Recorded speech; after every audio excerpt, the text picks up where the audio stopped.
Something extraordinary is unfolding across Europe right now, and what's happening in Washington is about to shake the foundations of American politics. But first, let me tell you something important. I used to sit in the editorial rooms of a major news network, one you'd recognize instantly, and I watched how they bent stories, how they cherry-picked facts to serve an agenda. I couldn't do it anymore. So I walked away. Now I'm here, independent, answering to no one but you and the truth. And what I'm about to share with you today, they'd never let me say on those corporate channels. Now, before we dive deeper, I need to ask something from you. If you find value in what we do here, if you appreciate that we spend hours fact-checking, verifying sources, making sure we're not feeding you fabricated nonsense, please hit that like button and subscribe. And listen, we do this work because it matters.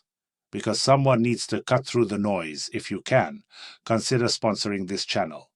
It's personal for me. Every dollar helps us keep digging, keep reporting, keep bringing you what the mainstream outlets won't touch. And trust me, stay until the end of this one, because what's coming in the final segment will blow your mind. So let's get into it. Donald Trump just ordered the U.S. Department of Justice to launch an investigation into convicted financier Jeffrey Epstein's connections with several major banks and Democratic lawmakers, including former President Bill Clinton. This isn't speculation. This isn't rumor. New names emerged from emails recently published by Congress, and we're standing on the edge of massive revelations. Soon, the world will learn exactly what the Clintons and other Democrats were involved in. Trump also accused the Democratic Party of being in complete disarray and repeated his claim that Epstein himself was a Democrat supporter, that he was one of their own. But here's where it gets even more interesting. Trump announced he's planning to sue the BBC, the once respected British Broadcasting Corporation, for up to $5 billion. Yes, you heard that right, $5 billion, for what he calls misleading editing of his speech, a blatant fabrication. The BBC apologized for the deception but refused to pay compensation. So next week, Trump's going to court, seeking somewhere between $1 and $5 billion in damages. And this isn't his first rodeo. He's already filed lawsuits against several publications and media companies, all of them, not surprisingly, controlled by Democratic interests. He's accusing them of hostile behavior and defamation. And honestly, there's plenty of evidence to back that up. The intrigue here is massive. Will these cases actually go forward? Will we see discovery? Will internal communications from these outlets become public record? The implications are staggering. Now let's turn to Europe, because there's a situation in Germany that's getting a lot of attention. In Nuremberg, authorities ordered a mass evacuation, 21,000 people forced from their homes. The reason? A World War II-era aviation bomb weighing around 450 kilograms was discovered during construction work. Officials told residents to leave their homes as quickly as possible. According to city representatives, this was the largest evacuation Nuremberg has ever conducted since the end of World War II. The good news is that bomb disposal experts successfully neutralized the device today, and thankfully, no one was hurt. But there's another story coming out of Germany that's causing heated debate. Chancellor Friedrich Merz is once again calling for stricter rules on young Ukrainian men leaving for Germany. According to Merz, a significant number of young people are arriving from Ukraine, and he's not happy about it. He asked Zelensky to ensure that young men stay in Ukraine because, as he put it, they're needed there, not in Germany. Merz emphasized this point clearly. We need everyone who can work and help, including serving in the military, to remain in Ukraine. Those were his exact words after meeting with the president of Cyprus. Merz also addressed the broader migration issue. He said that migrants facing persecution in their home countries shouldn't fear deportation. However, and this is critical, he stressed that those who fled from wars should return home once those conflicts end. The German chancellor wants to work with Damascus to find ways to encourage migrants to participate in rebuilding their own country. He plans to discuss this with Syria's president. What can be done, Merz asked, so that people currently in Germany can contribute to Syria's reconstruction?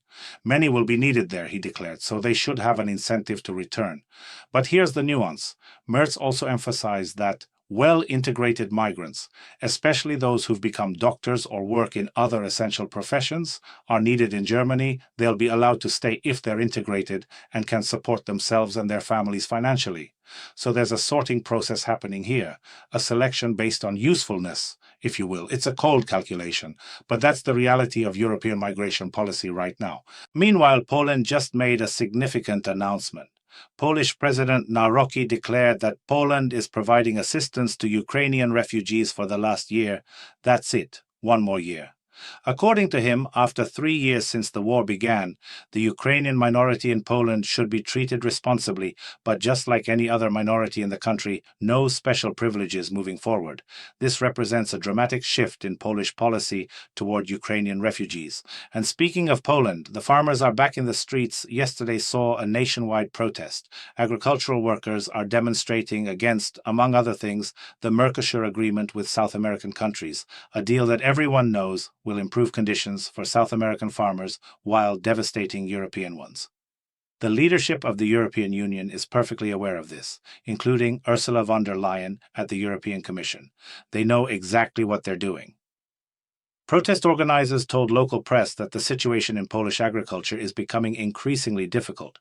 They're demanding negotiations with the relevant minister, though as usual that probably won't produce any results. But farmers identify Brussels, not consumers, as their main problem. The protests are scheduled to last 1 month, though the form may change. Farmers are already seeing significant price drops, particularly for local wheat, corn, and sugar. Agricultural production in Poland is becoming unprofitable. There's no escaping that reality. Just like before, Polish farmers are unhappy about imports from Ukraine. It's a pressure point that keeps getting pressed. Despite all the loud complaints, Poland is reopening 2 border crossings with Belarus and strengthening security measures.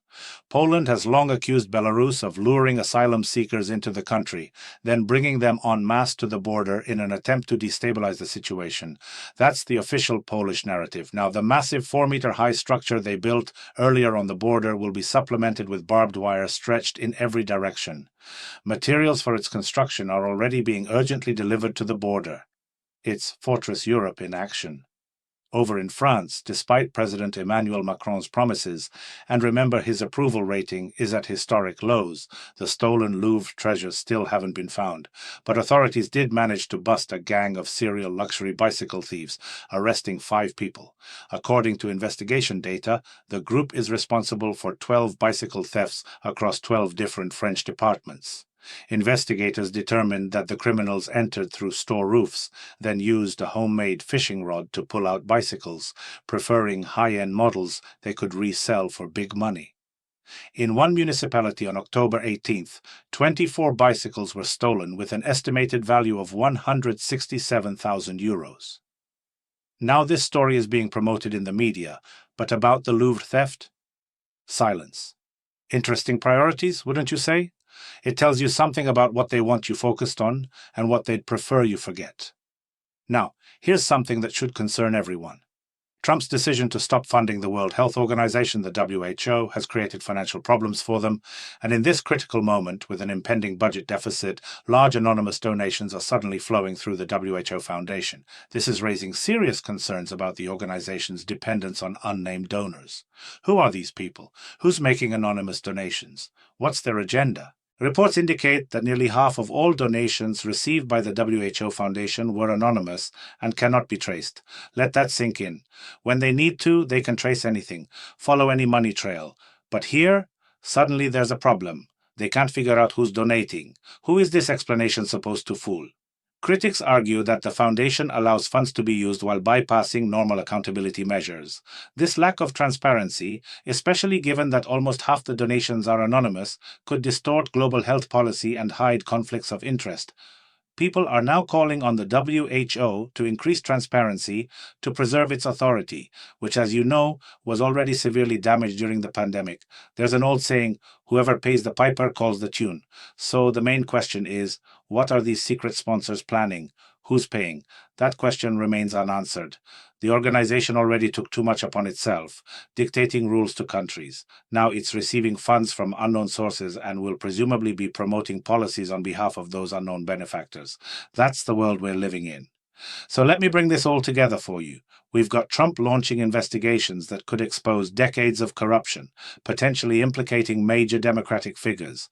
We've got Europe reshaping its migration policies, with Germany sorting migrants by usefulness, and Poland ending its open-door policy. Farmers across the continent are rising up because they see their livelihoods being sacrificed for trade deals that benefit everyone except them Poland's building a fortress on its border. France is celebrating bicycle theft arrests while priceless art remains missing. And the WHO is taking anonymous money from shadowy donors while claiming it can't identify them. These aren't isolated incidents. This is a pattern. This is institutions losing credibility, trust eroding, people recognizing that the official narratives don't match reality, and that's why this channel exists. That's why I walked away from corporate media, because someone needs to connect these dots for you. Someone needs to show you the bigger picture they don't want you to see. If you found this valuable, please like this video, subscribe to the channel, drop a comment with your thoughts on what's happening, because your perspective matters. And if you can support our work, consider sponsoring us. We're not funded by corporations or political parties. We're funded by people like you who want the truth. I'll be back tomorrow with more of what's really happening in the world. Until then, I hope for peaceful skies for all of us.